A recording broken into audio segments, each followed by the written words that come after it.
What's going on, everybody? My name is Steven. You guys are watching the Fowler Airgun channel.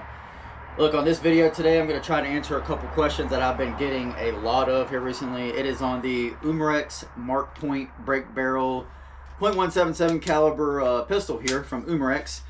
And so people keep asking me about this Picatinny rail that I've installed on the top, because if you've purchased this pistol, there's a couple downfalls or downsides of this pistol if you purchased it that you may know. One, it has an extraordinarily heavy trigger. Two, it has these absolutely terrible sights. This fixed sight here on the front, this blade is just incredibly too narrow. The window in the back is really wide, so you're left with a whole lot of slop in there. A lot of area that just kind of leaves you guessing.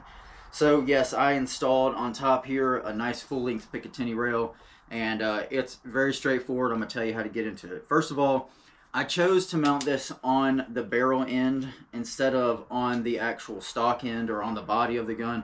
And that is because the barrel is inside of here, and if your optic is mounted on here as compared to back here, no matter what, when you close this, it's going to stay where the barrel is. The barrel is fixed inside of here, inside of the end of this part where you'd grab and break on.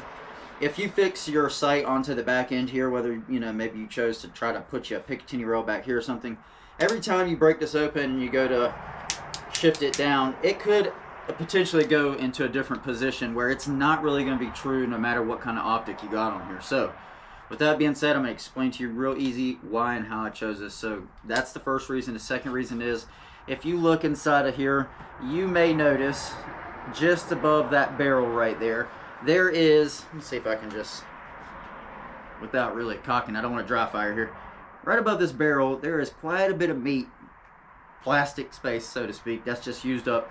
And they use this to actually put a couple of pins and things in.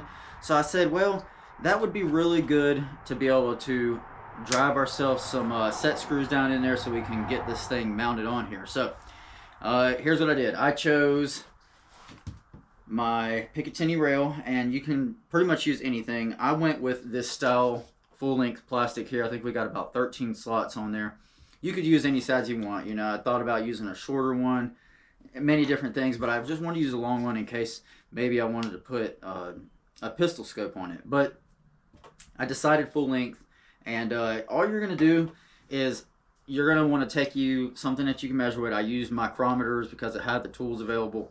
And what I did was I basically set this on the outside of here. I used a small etching pin on there, and I very carefully measured to make sure that when I'm installing this on here, that's going to be the first thing, is getting your layout on there of exactly where it's going to be, lined up perfectly with all this plastic that they have machined on here so that it's as straight as possible. You don't want to put your optic on there and find out that, you know, you're going to have to make an adjustment really far one way or another with your optic. It's going to look weird looking through it. So centering that is going to be really important. Now, what I did was just pretty straightforward. I laid this down here, I etched and made a nice little line. I traced it so that I knew exactly where to lay my rail on there when I was ready to.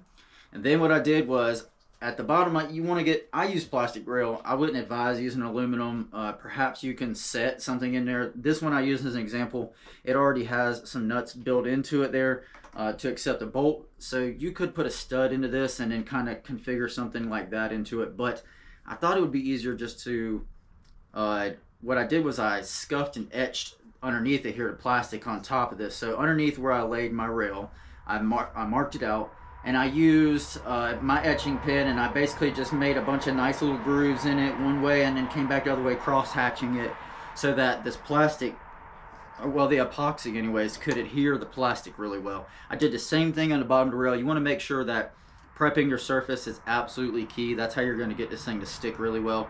Now, the epoxy is just one small part of this. The set screws are what really holds it in, but the epoxy is just that extra durability. You may or may not need to do it depending on how you're mounting this.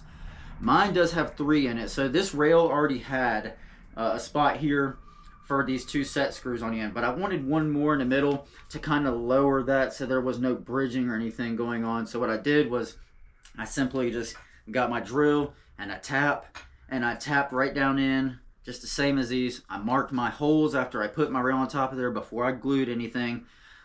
I marked my center of my holes. I drilled it to the specific depth that I want it to be without going too far and hitting the barrel or anything. And you'll know, and if you know, if not, then I would say it's safe to maybe go no more than, you know, go like 3 mils, 3.5 mils down, maybe even, yeah, you may even be able to get away. Actually, I lie with that. You may be able to get away with like 5 mils deep into there. And it's been a little bit ago, so I don't remember exactly how far down, but I set my my press, drilled my holes down into there after I centered all that stuff, and then clean up the holes, make sure everything's nice and ready. I tap it so that it can accept threads, and then very simply, guys, I just applied a thin layer of epoxy on there. I set it down, I set my screws in, and there you have it. You have yourself a Picatinny rail on top of your Umarex Markpoint. Now, I did want to say, I did want to mention this is going to be the Umarex Markpoint that I am going to be giving away. February 25th is the end of the giveaway. All you gotta do to get entered in that is simply just subscribe and leave a comment on the original giveaway video there. That's just to help me get my subscriber count up, so that, you know, maybe we can get some more information out there on different air guns too. But I did manage to get in here and lighten this trigger, and I'm gonna grab some pellets real quick so that I can show you. Alright, so I have here, pretty standard, it's a Gammo Tomahawk 7.5 grain pellet here. I don't want to dry fire this, so I figured it'd be better just to get a pellet for demonstration.